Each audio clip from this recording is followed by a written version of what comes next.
يا أيها الذين آمنوا أطيعوا الله وأطيعوا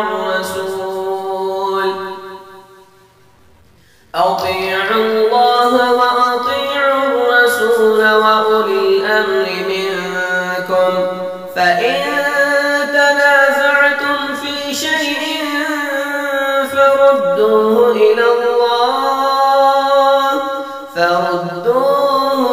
الله والرسول إن كنتم تؤمنون بالله واليوم الآخر ذلك خير وأحسن تأويلا۔ ہر قسم کی تعریفات، حمد و ثنا، بڑائی، بزرگی، عظمت و کبریائی بیان کرنے لائق و زیبا ہے اس خالق کائنات و مالک ارض و سما کے لیے جو بارش کے قطرے کو سیپ میں موتی بنانے والا، گردش دوراں لیل و نہار کا خالق و مالک ہے۔ بعد ہو درود و سلام نازل ہوں جناب محمد الرسول اللہ صلی اللہ علیہ وآلہ وسلم پر، جن کی آمد ہمارے لیے، آپ کے لیے اور دنیا میں رہنے والے تمام انسانوں کے لیے باعث برکت اور باعث رحمت ہے۔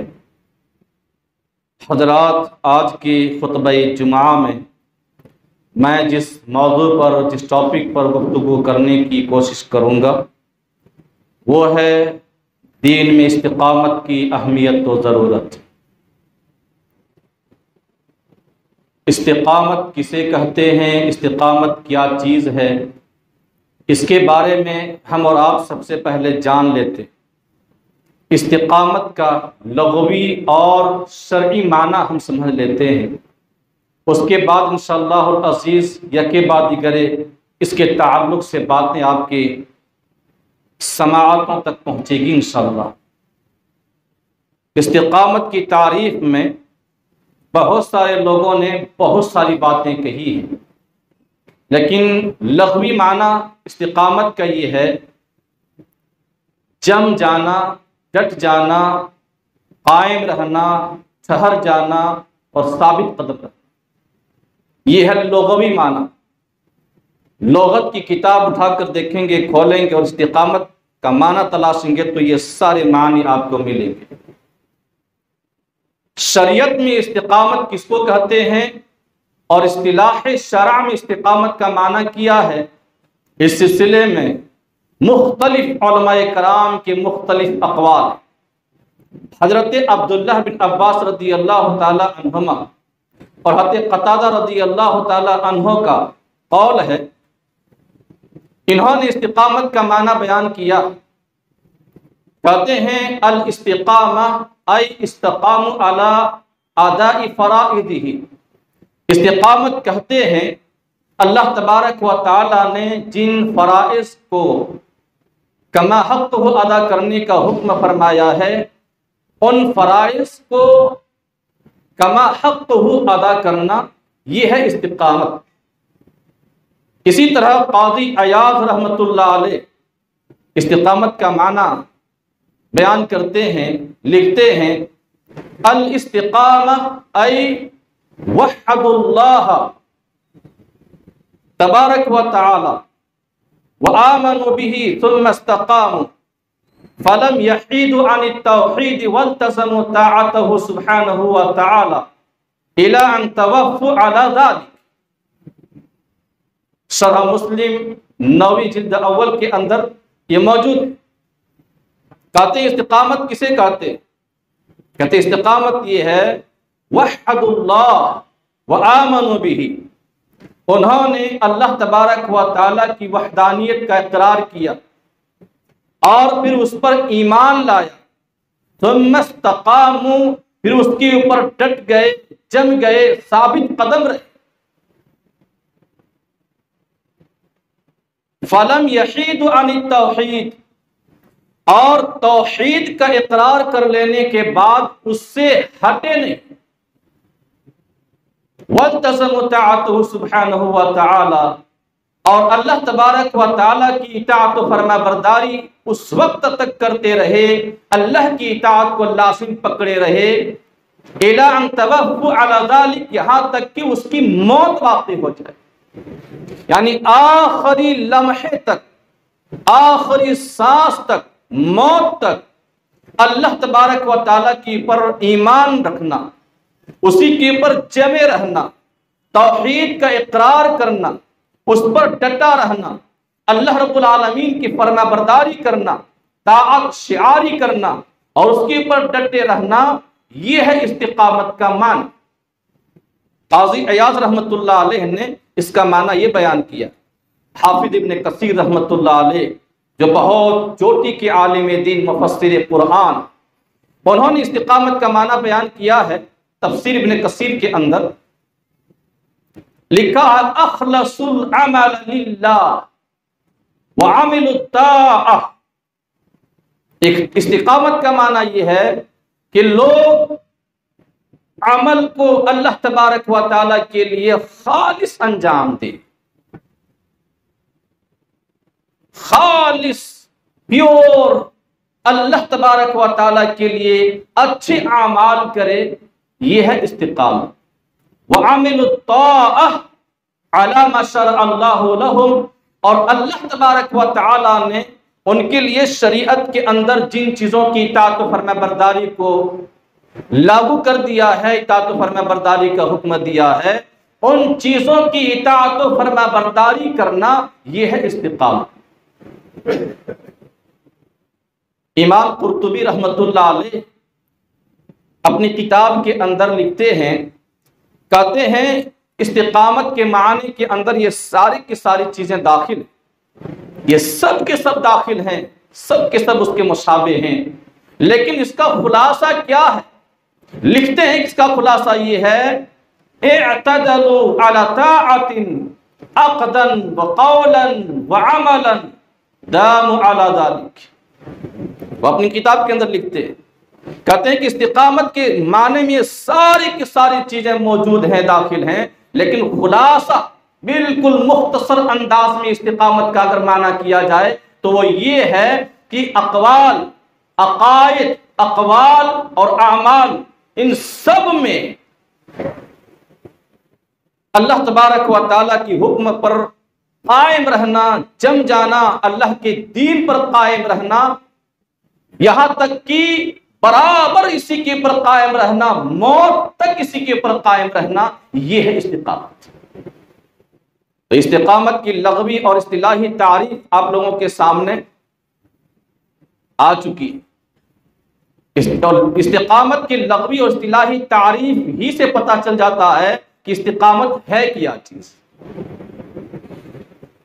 استقامت کے تعلق سے اللہ تبارک و تعالیٰ نے قرآن کریم کے اندر ایک جگہ نہیں بلکہ کئی مقامات پر بیان فرمایا۔ کہیں نبی کریم صلی اللہ علیہ وسلم کو ڈائریکٹ حکم دیا، آپ استقامت قائم کیجیے، آپ جمے رہیے، ڈٹ جائیے، ثابت قدم رہیے۔ اور کہیں اللہ تبارک و تعالیٰ نے نبی کے ساتھ ساتھ دیگر لوگوں کے بارے میں استقامت کا حکم فرمایا، اور پھر اس کے جو ثمرات مرتب ہوتے ہیں، جو فوائد مرتب ہوتے ہیں، ان ثمرات اور فوائد کو بھی اللہ تبارک و تعالیٰ نے واضح فرمایا۔ خطبہ مسنونہ کے بعد میں نے جو آیت کریمہ تلاوت کی ہے سورہ احقاف آیت نمبر 46، سورہ نمبر 46 اور آیت نمبر 13 اور 14، اللہ تبارک و تعالیٰ نے فرمایا، ان الذین قالوا ربنا اللہ ثم استقاموا، بے شک وہ لوگ جنہوں نے کہا کہ ہمارا پروردگار، ہمارا پالنہار، ہمارا مالک و مولا اللہ ہے، ثم استقاموا، پھر اس کے اوپر جم گئے، ڈٹ گئے، ثابت قدم رہے۔ اللہ تبارک و تعالیٰ فرماتا ہے فلا خوف علیہم ولا هم یحزنون، ایسے لوگوں پر نہ کسی طرح کا خوف ہوگا اور نہ ہی یہ لوگ رنجیدہ ہوں گے، غمزدہ ہوں گے۔ اللہ رب العالمین نے فرمایا اولئک اصحاب الجنہ، یہ لوگ جنتی ہیں، جنت والے ہیں، خالدین فیہا، اس جنت کے اندر ہمیشہ ہمیشہ یہ لوگ رہیں گے۔ جزاء بما كانوا يعملون، یہ بدلہ ہوگا ان کے اس کرتوت کا، ان کے عملوں کا یہ صلہ انہیں دیا جائے گا، یہ بدلہ انہیں ملے گا۔ قرآن کریم کی اس آیت کریمہ کے تعلق سے حضرت ابو بکر صدیق رضی اللہ تعالی عنہ کے سامنے کسی نے اس آیت کریمہ کی تلاوت کی۔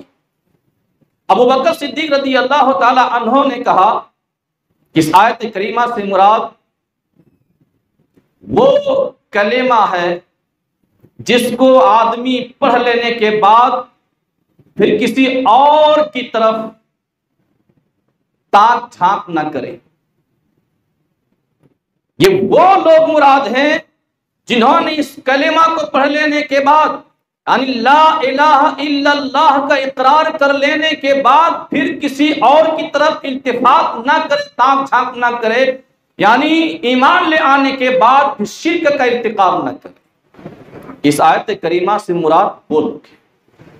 حضرت ابو بکر صدیق رضی اللہ تعالی عنہ جب خلیفہ بنے تو انہوں نے ایک مرتبہ لوگوں سے پوچھا اسی آیت کریمہ کی تفسیر، کہا لوگوں بتاؤ اس آیت کریمہ کی تفسیر کیا ہے؟ لوگوں نے کہا کہ اس آیت کریمہ سے مراد گناہ نہ کرنا۔ ابو بکر صدیق رضی اللہ تعالیٰ عنہ نے کیا کہا پتہ؟ کہتے ہیں تم نے غلط سمجھا ہے۔ اس آیت کریمہ کا مطلب یہ ہے کہ اللہ کی الوہیت کا اقرار کر لینے کے بعد پھر کسی اور کی طرف التفات نہ کیا جائے، یہ ہے اس آیت کریمہ کا مطلب۔ حضرت عبداللہ بن عباس رضی اللہ تعالی عنہما جو مفسر قرآن کے مفسر، ان سے ایک آدمی نے پوچھا، کہا کہ آپ بتلائیے کہ قرآن کریم کے اندر حکم اور جزا کے لحاظ سے سب سے آسان آیت کون سی؟ حکم اور جزا کے لحاظ سے سب سے آسان سہل آیت کون سی ہے؟ حضرت عبداللہ بن عباس رضی اللہ تعالی عنہما نے یہی آیت کریمہ پیش کی، یہی اسی آیت کریمہ کی تلاوت کی اور آخر میں فرمایا کہ تا عمر تمام عمر توحید پر قائم رہنا، یہ ہے اس آیت کریمہ کی مراد۔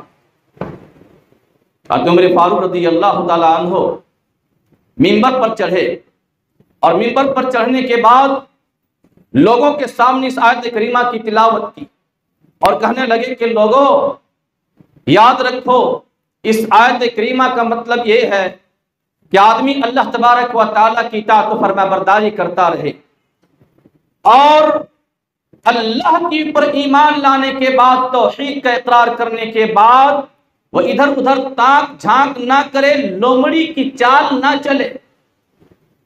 یہ کون کہہ رہے ہیں؟ حضرت عمر فاروق رضی اللہ تعالی عنہ۔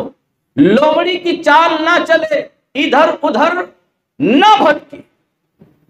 قتادہ رحمت اللہ علیہ بار بار اللہ تبارک و تعالیٰ سے دعا کیا کرتے تھے، اللہم انت ربنا ورزقنا استقامہ، اے ہمارے پروردگار، اے اللہ تو ہمارا مالک ہے، رب ہے، پالنہار ہے، پروردگار تو ہمیں استقامت عطا فرما۔ آج ہم مسلمانوں کی زبان سے یہ دعا نہیں نکلتی، ہم ایک مرتبہ بھی دعا نہیں کرتے ربا تو ہمیں دین کے اوپر قائم رکھنا، جمائے رکھنا، ثابت قدم رکھنا۔ جبکہ حالات کیسے ہیں؟ حالات کا تقاضا یہ ہے کہ ہر مسلمان کو اللہ تبارک و تعالیٰ کے سامنے رو رو کر گڑ گڑا کر یہ دعا کرنی چاہیے کہ اللہ ایسے حالات میں، ناگفتہ بے حالات میں، سنگین معاملات میں، اللہ جب تو آزمائے تو آزمائش کے موقع پر دین کے اوپر ثابت قدمی رکھنا، ثابت قدم رکھنا۔ ہر مسلمان کو یہ دعا کرنی چاہیے۔ تو میرے بھائی اور دوست بزرگوں، استقامت کے بہت سارے معنی اور مفہوم ہیں اور بہت ساری باتیں استقامت کے تعلق سے۔ آئیے ہم دیکھتے ہیں کہ استقامت کیا چیز ہے اور صحابہ کرام رضی اللہ تعالی عنہم اجمعین نے کس طرح دین کی راہ میں انہوں نے استقامت اختیار کی، استقلال سے کام لیا اور وہ دین کے اوپر جمے رہے۔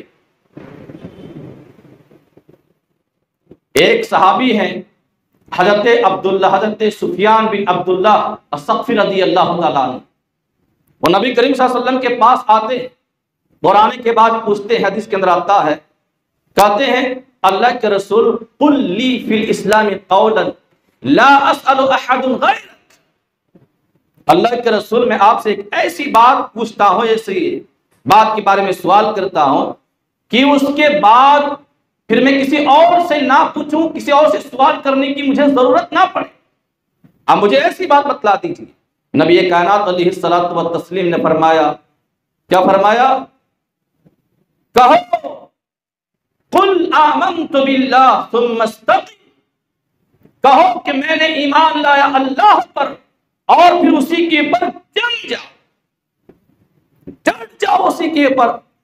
حالات لاکھوں سنگین ہو جائیں، لاکھوں مصائب و آلام کے پہاڑ توڑے جائیں، لاکھوں مشکلات اور پریشانیاں لاحق ہوں، لیکن ایمان لے آنے کے بعد اسی کے اوپر جم جانا، سانس کے آخری لمحے تک اسی کے اوپر ڈٹا رہنا، ڈٹ جانا، یہ ایسا عمل ہے، ایک سی بات ہے نبی کائنات علیہ الصلوۃ والتسلیم کی کہ آپ صلی اللہ علیہ وسلم نے اس صحابی کے بارے میں صحابی کو حکم فرمایا کہ یہ کام کر، کہا میں نے ایمان لایا اللہ کے اوپر اور پھر جم جاؤ اس کے اوپر۔ آج مسلمانوں کا حال یہ ہے اور مسلمانوں کے ایمان کا حال یہ ہے میرے بھائی اور دوستو بزرگوں، کہنا نہیں چاہیے کہ اگر کتاب و سنت کی روشنی میں ان کے ایمان اسلام کا جائزہ لیا جائے تو میں سمجھتا ہوں کہ کھال کھال مسلمان ملیں گے، آپ کو بہت کم مسلمان آپ کو ملیں گے، اور ایسے لمحات، ایسے اوقات، ایسے احوال تو آتے رہتے ہیں لوگوں کے سامنے، لیکن میں سمجھتا ہوں کہ بہت ہی کم ایسے لوگ ہوں گے جو ایسے سنگین اور نازک حالات میں دین کے اوپر ثابت، ایمان کے اوپر ثابت قدم رکھتے ہیں۔ قرآن کریم کا مطالبہ ہے، اللہ تبارک و تعالیٰ کا مطالبہ ہے اہل ایمان سے کہ جب اس طرح کے حالات پیش آ جائیں تو آپ کے قدم کے اندر تزلزل پیدا نہیں ہونا چاہیے، زلزلہ پیدا نہیں ہونا چاہیے، آپ کا قدم ڈگمگانا نہیں چاہیے، بلکہ ثابت قدم ہونا چاہیے چاہے کچھ بھی ہو جائے۔ اور یہ چیز نبی کائنات علیہ الصلوۃ والتسلیم نے کر کے دکھلا دیا۔ امام بخاری رحمۃ اللہ علیہ اور دیگر بہت سارے مفسرین، محدثین اور مورخین نے اپنی اپنی کتابوں کے اندر نقل فرمایا، نبی کریم صلی اللہ علیہ وسلم کے اوپر جب آیت کریمہ نازل ہوئی، وَأَنصِرْ عَشِيرَتَكَ الْأَقْرَبِينَ، اے میرے محبوب اب آپ اٹھیے اور لگ جائیے دین کی خدمت میں، توحید کی دعوت کو عام کرنا شروع کر دیجئے، تبلیغ کرنا شروع کر دیجئے، اپنے خاندان والوں کو، قبیلے والوں کو، اپنے آس پاس میں رہنے والے اپنے رشتہ داروں کو ڈرائیے۔ یا ایھا المدثر قم فانذر، اے کملی والے، چادر پہننے والے، اٹھ اور ڈرا لوگوں۔ اللہ تبارک و تعالیٰ کی طرف سے حکم آتا، نبی کائنات علیہ الصلوۃ والتسلیم کمر بستہ ہو جاتے، کمر کس لیتے اور دعوت و تبلیغ کا کام انجام دینا شروع کر دیتے، توحید کو عام کرنے لگتے ہیں، لوگوں کو اللہ تبارک و تعالیٰ کی عبادت کی طرف بلانے لگتے ہیں۔ عرب کے سرداروں کو ان کی سرداریاں، محنتوں کو ان کی جاگیریں خطرے میں نظر آنے لگتی، سب کے سب بخلا جاتے ہیں اور بخلا کر ایسے ٹوٹ پڑتے ہیں، پیل پڑتے ہیں جیسے کوئی شکاری اپنے شکار کے اوپر ٹوٹ پڑتا ہے۔ پھر کیا ہوتا ہے؟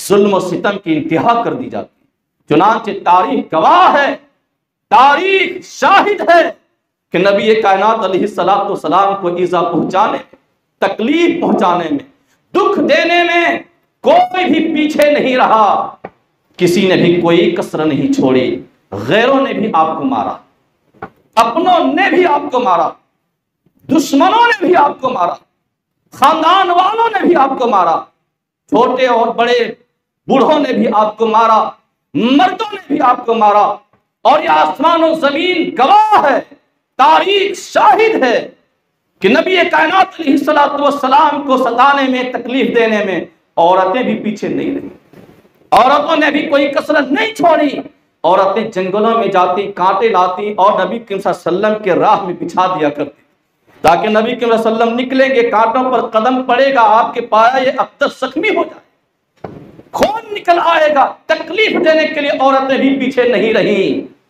اسی لیے کسی نے کہا قریشی عورتیں بیابانوں سے کانٹے لاتی تھی اور گزرگاہ گلے گلزار وحدت میں بچھاتی تھی، نجاست آپ کے گھر کے دروازے پر لا کر ڈال جاتی تھی، جھگڑتی، بدزبانی کرتی تھی، فتنے اٹھاتی تھی، مگر وہ منبع جود و سخا خاموش رہتا تھا۔ منبع جود و سخا، صبر و رضا، صبر کرتے تھے، برداشت کرتے تھے، یہ سارے تکلیفیں دینے کے باوجود، یہ ساری ایذائیں پہنچانے کے باوجود آپ صلی اللہ علیہ وسلم خاموش رہتے تھے، مگر وہ منبع جود و سخا خاموش رہتا تھا، زبان سے کچھ نہ کہتا تھا، دعائیں خیر کرتا تھا۔ اللہ اکبر، یہ جناب محمد رسول اللہ صلی اللہ علیہ وسلم کا کردار۔ اور آپ صلی اللہ علیہ وسلم کو کیسی کیسی اذیتیں دی جاتی تھیں، اللہ اکبر، تاریخ پڑھیے، تاریخ پڑھیے۔ ترمذی کے اندر حدیث میں آیا ہے، ایک طرف نبی کریم صلی اللہ علیہ وسلم کو جسمانی اذیت دی جاتی تھی تو دوسری طرف ذہنی اذیت پہنچائی جاتی تھی۔ جسمانی اذیت اور ذہنی اذیت ہر دو اعتبار سے تکلیفیں دی جاتی تھی نبی کریم صلی اللہ علیہ وسلم۔ ابو لہب کون تھا؟ نبی کریم صلی اللہ علیہ وسلم کا سگا چچا تھا، اور چچا ہی نہیں بلکہ آپ کا پڑوسی بھی تھا۔ نبی کریم صلی اللہ علیہ وسلم کے گھر کے پاس اس کا گھر تھا، لیکن آپ صلی اللہ علیہ وسلم کو ستانے میں، تکلیف دینے میں، دکھ پہنچانے میں سب سے زیادہ پیش یہ ابو لہب تھا۔ نبی کریم صلی اللہ علیہ وسلم کی دو بیٹیاں ابو لہب کے بیٹوں کے نکاح میں تھیں بعثت سے پہلے۔ نبی کریم صلی اللہ علیہ وسلم کو بعثت ملی، آپ نے دعوت و تبلیغ کا کام انجام دینا شروع کیا، ابو لہب سے رہا نہیں گیا، بڑی ہی درستی اور سختی کے ساتھ ان دونوں بچیوں کو طلاق دلوا دی۔ وہ دونوں بچیاں اپنا سسرال چھوڑ کر میکے چلی آئیں۔ نبی کریم صلی اللہ علیہ وسلم کو ذہنی اذیت پہنچائی گئی۔ آپ صلی اللہ علیہ وسلم کے دو لڑکے قاسم اور عبداللہ یکے بعد دیگر انتقال ہو گئے، لیکن سب سے زیادہ ان کے انتقال سے جس کو خوشی ہوئی وہ ابو لہب تھا۔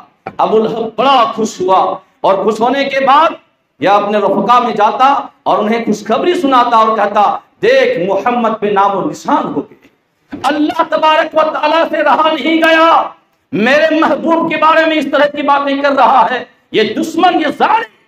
اللہ تبارک و تعالیٰ نے اس سے بہتر بدل عطا فرما دیا، ایک سورت نازل فرما دی، فرمایا اِنَّا أَعْطَيْنَاكَ الْكَوْثَرَ فَصَلِّ لِرَبِّكَ وَانْحَرْ إِنَّ شَانِئَكَ هُوَ الْأَبْتَرُ۔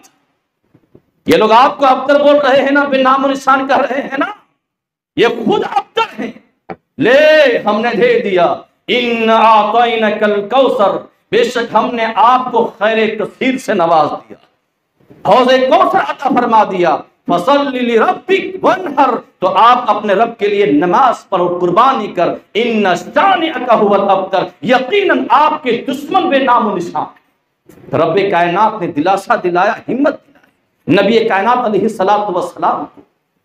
میرے بھائی اور دوست بزرگوں، نبی کریم صلی اللہ علیہ وسلم کو ایک طرف جسمانی اذیت دی جاتی تھی تو دوسری طرف ذہنی اذیت پہنچائی جاتی تھی۔ یہی ابو لہب، ایک طرف ابو لہب ستاتا تھا، دوسری طرف اس کی بیوی ام جمیل ستایا کرتی تھی، کانٹے لاتی تھی، رات میں نبی کے دروازے کے اوپر ڈال جاتی تھی تاکہ نبی صلی اللہ علیہ وسلم نکلیں گے اور آپ کا پیر زخمی ہو جائے گا، یہ اس کا کام تھا۔ اللہ تبارک و تعالیٰ ان دونوں کے بارے میں کیا فرمایا پتہ؟ تبت یدا ابی لہب وتب ما اغنى عنه ماله وما كسب سيصلى نارا ذات لهب وامرأته حمالة الحطب في جيدها حبل من مسد۔ پوری سورت اللہ تبارک و تعالیٰ نے نازل فرما دی، ٹوٹ جائے ابو لہب کے ہاتھ، نہ مراد ہو جائے، برباد ہو جائے۔ ابو لہب کو اس کے مال اور دولت نے کچھ بھی فائدہ نہیں پہنچایا، وہ جہنم میں داخل ہونے والا ہے، واصل جہنم ہوگا۔ وَامْرَأْتُهُ، اور اس کی بیوی جو جنگلوں میں جا کر، بیابانوں میں جا کر لکڑیاں چن کر لاتی تھی، کانٹے چن کر لاتی تھی، یہ بھی، اس کا بھی وہی حال ہونے والا۔ تو میرے بھائی اور دوستو بزرگوں، نبی صلی اللہ علیہ وسلم کے اوپر اذیتیں پہنچائی گئی، اور اس سے بڑی اذیت کیا ہو سکتی ہے کہ دشمنان اسلام ایک مرتبہ اکٹھا ہو گئے۔ غالباً نبوت کی 7ویں سال کا یہ واقعہ، ابو جہل اور بڑے بڑے سرداران قریش، امام بخاری رحمۃ اللہ علیہ نے بھی نقل کیا اور دیگر مؤرخین نے بھی نقل کیا، اکٹھا ہو گئے اور پھر سب اکٹھا ہو کر مشورہ کیا اور عہد لیا کہ آج کے بعد بنی ہاشم اور بنی مطلب سے شادی بیاہ نہیں کریں گے، نہ ان کے ساتھ خرید و فروخت کریں گے، نہ ان سے کسی طرح کے میل جول رکھیں گے، نہ ان کے ساتھ اٹھیں گے بیٹھیں گے، نہ ان کے گھروں کو جائیں گے، اور نہ ان سے کلام کریں گے، گفتگو کریں گے، جب تک وہ محمد صلی اللہ علیہ وسلم کو ہمارے حوالے نہ کر دیں قتل کرنے کے لیے، تب تک ہم ان کے ساتھ کسی طرح کا معاملہ نہیں کریں گے۔ ایک صفحہ مکمل طور پر لکھا، خانہ کعبہ کی دیوار پر چپکا دیا، لٹکا دیا۔ لوگوں نے دیکھا اب یہ لوگ کریں گے کیا؟ سارے کے سارے لوگ اکٹھا ہو گئے ہیں، سب کے سب ایک ہو گئے ہیں۔ اب صرف باقی بات بچے ہیں بنی ہاشم اور بنی مطلب۔ بنی ہاشم اور بنی مطلب میں ابو لہب کا گھرانہ بھی انہی کے ساتھ تھا۔ یہ سب کی سب سمٹ کر شیب ابی طالب کے اندر جا کر پناہ گزین ہو گئے، جو ابو طالب کی گھاٹی تھی، شیب ابی طالب۔ کتنے دن رہے؟ 3 سال تک اسی گھاٹی کے اندر محصور رہے۔ تاریخ لکھنے والوں نے لکھا ہے حالات اس قدر سنگین ہو گئی کہ لوگوں کو کھانے پینے کے لیے کچھ بھی نہیں ملتا تھا، کچھ نہیں ملتا تھا۔ بازار لگتا تھا، بازار میں اشیاء خرد و نوش کی فروخت ہوتی تھی، لیکن یہ لوگ باہر سے جو بیچنے والا آتا تھا انہیں ڈرا دھمکا کر بول دیتا تھا کہ ان لوگوں کے سامنے، ان لوگوں سے اگر سامان بیچے تو زیادہ قیمت لیا کیجیے۔ ان کے پاس پیسے نہیں تھے، سامان خریدنے کے لیے جاتے، زیادہ قیمت مانگتے، خرید نہیں پاتے تھے۔ دشمنان اسلام ظالم لوگ سامان کو خرید لیتے تھے۔ اس طرح یہ لوگ اپنے بھوکے پیاسے بچوں اور عورتوں کے پاس چلے آتے تھے، لوٹ کر چلے آتے تھے۔ کہتے ہیں کہ حالات اس قدر سنگین ہو گئی کہ بھوک کی وجہ سے درخت کے پتے چبانے پڑے، درخت کے پتے چبانے پڑے، سوکھی چمڑی چبانے پر مجبور ہو گئے، گھاس بھوس اکھاڑ کر کھانے پر مجبور ہو گئے۔ یہ نبی کائنات علیہ السلام کے گھرانے گھاس بھوس اکھاڑ کر کھانے پر مجبور ہو گئے۔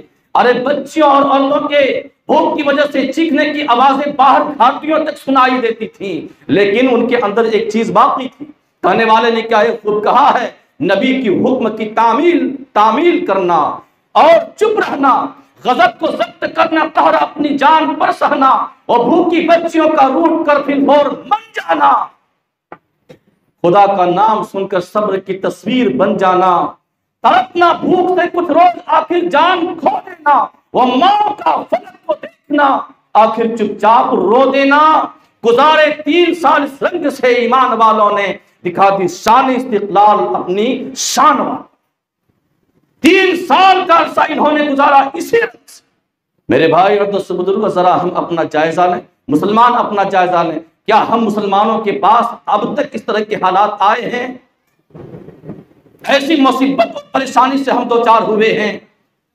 اللہ کا فضل و کرم ہے کہ بڑے ہی آسانی کے ساتھ زندگی بسر کر رہے ہیں، لیکن حال ہمارا یہ ہے کہ ہم نے سب کچھ بھلا دیا، سب کچھ ہم بھول چکے ہیں۔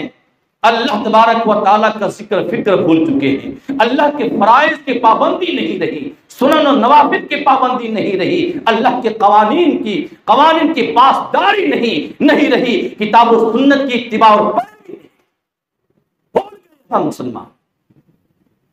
نبی کریم صلی اللہ علیہ وسلم کی پر اتنی اذیتیں آئی، کہتے ہیں کہ 4 روز سے چولہے نہیں جلتے تھے۔ اللہ 4 6 روز گزر جاتے، نبی کائنات علیہ السلام کے گھر میں چولہے نہیں جلتے تھے۔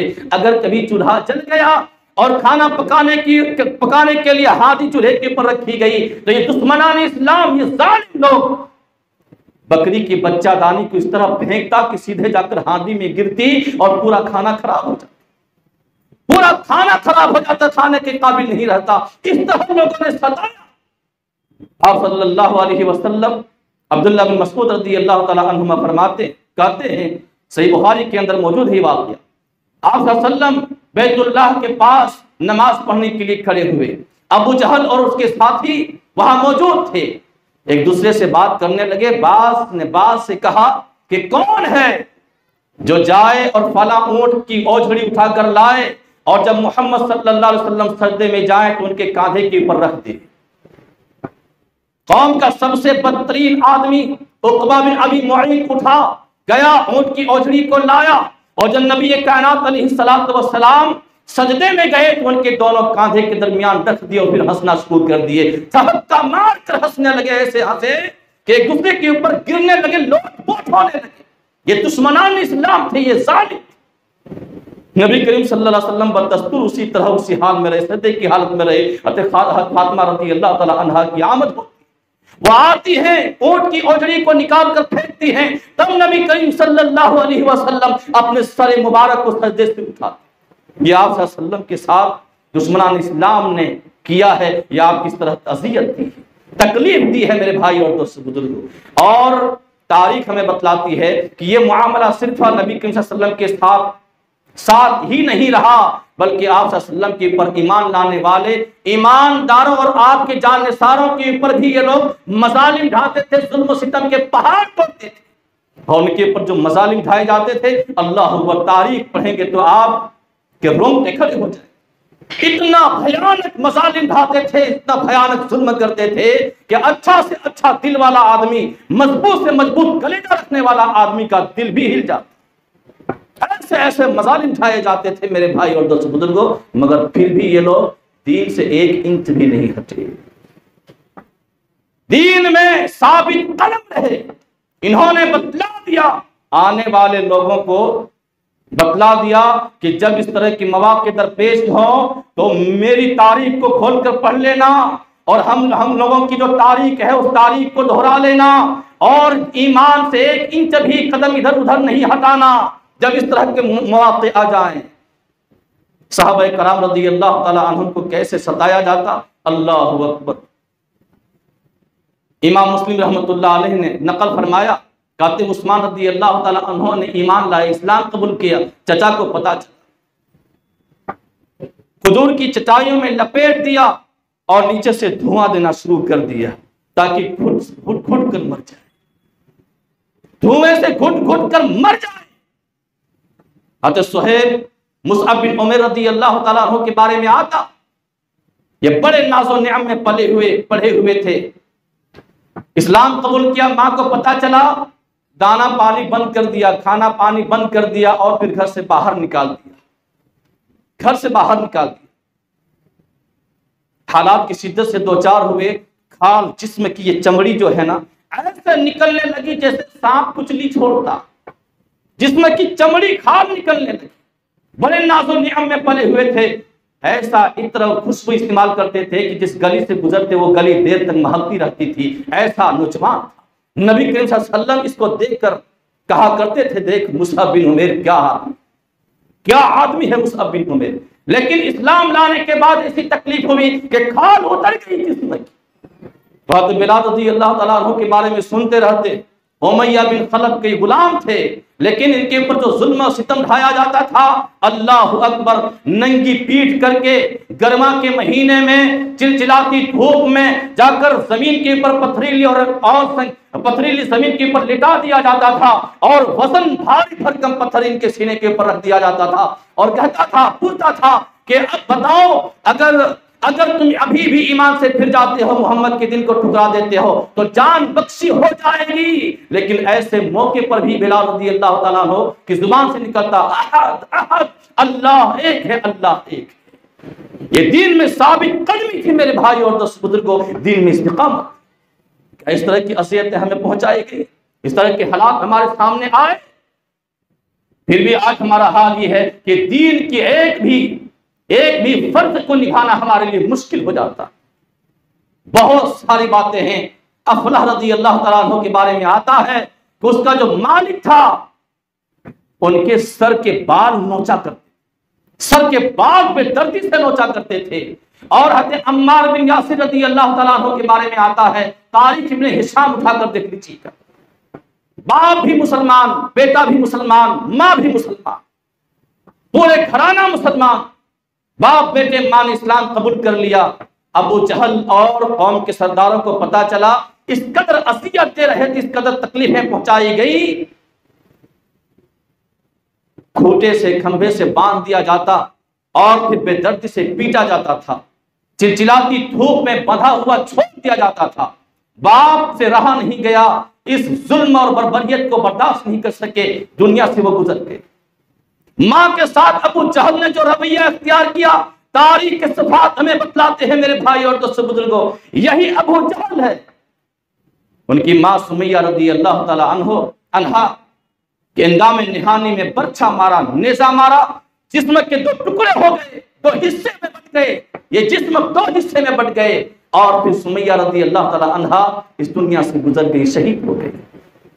عمار رضی اللہ تعالی عنہ بچے، بہت دنوں تک یہ لوگ عمار رضی اللہ تعالی عنہ کو ستاتے رہے، دھوپ میں بٹھائے رکھتے تھے اور پانی میں ڈبایا کرتے تھے تاکہ مر جائے، کھٹ کر مر جائے، پانی میں ڈبایا کرتے تھے۔ اذیت صحابہ کرام رضی اللہ تعالی عنہ اجمعین کو دی گئی، لیکن یہ لوگ دین میں ثابت قدم رہے۔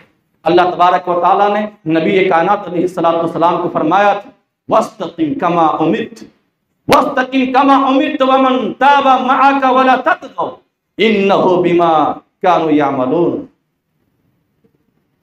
اللہ رب العالمین نے فرمایا تھا اے میرے محبوب، آپ کو جیسا حکم دیا جا رہا ہے آپ ویسے ثابت قدم رہیں، مستقیم رہیں، آپ ویسے ڈٹے رہیں۔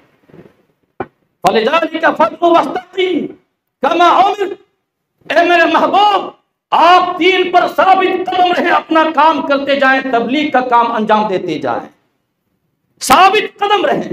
وَلَا تَتَّبِعْ أَهْوَاءَهُمْ، اور ان کے خواہشات کی پیروی نہ کریں، ان کی باتوں میں نہ، اپنا کام کرتے رہیں اور ثابت قدم رہیں۔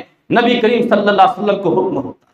اور میرے بھائی اور دوستو بزرگوں، نبی کائنات علیہ السلام بار بار اللہ تبارک و تعالیٰ سے دعائیں کیا کرتے تھے، یا مقلب القلوب ثبت علی دینک، اے دلوں کو پلٹنے والے پروردگار تو ہمارے دل کو اپنے دین کے اوپر ثابت۔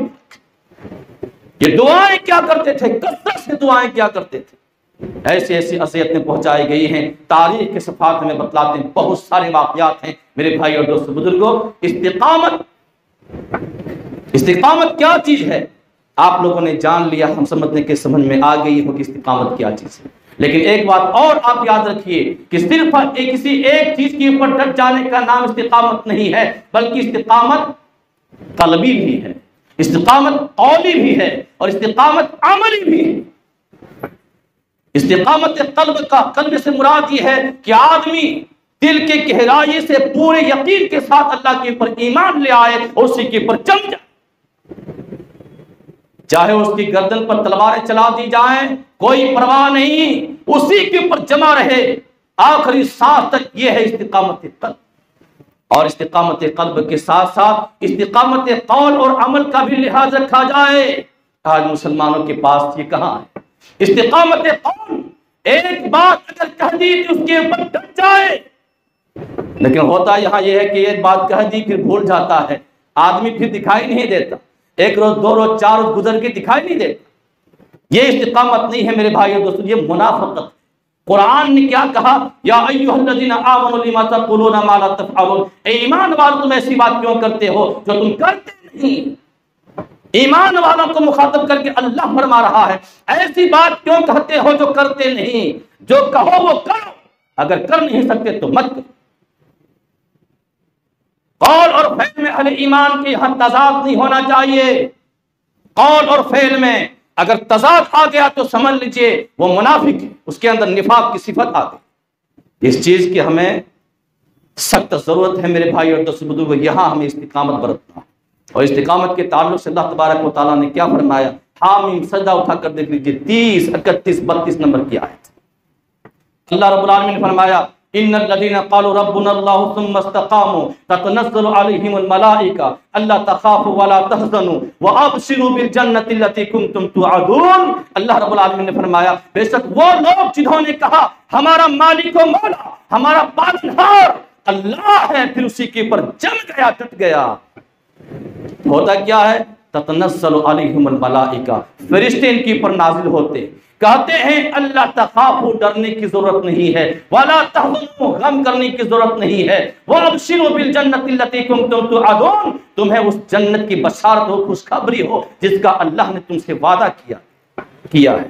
نحن اولیاؤکم فی الحیات الدنیا وفی الآخرہ، اللہ رب العالمین کہہ رہا ہے ایسے استقامت، دین میں استقامت اختیار کرنے والوں کے لیے اللہ تبارک و تعالیٰ کہہ رہا ہے ہم دنیا میں بھی اس کے دوست ہیں، آخرت میں بھی اس کے دوست رہیں گے۔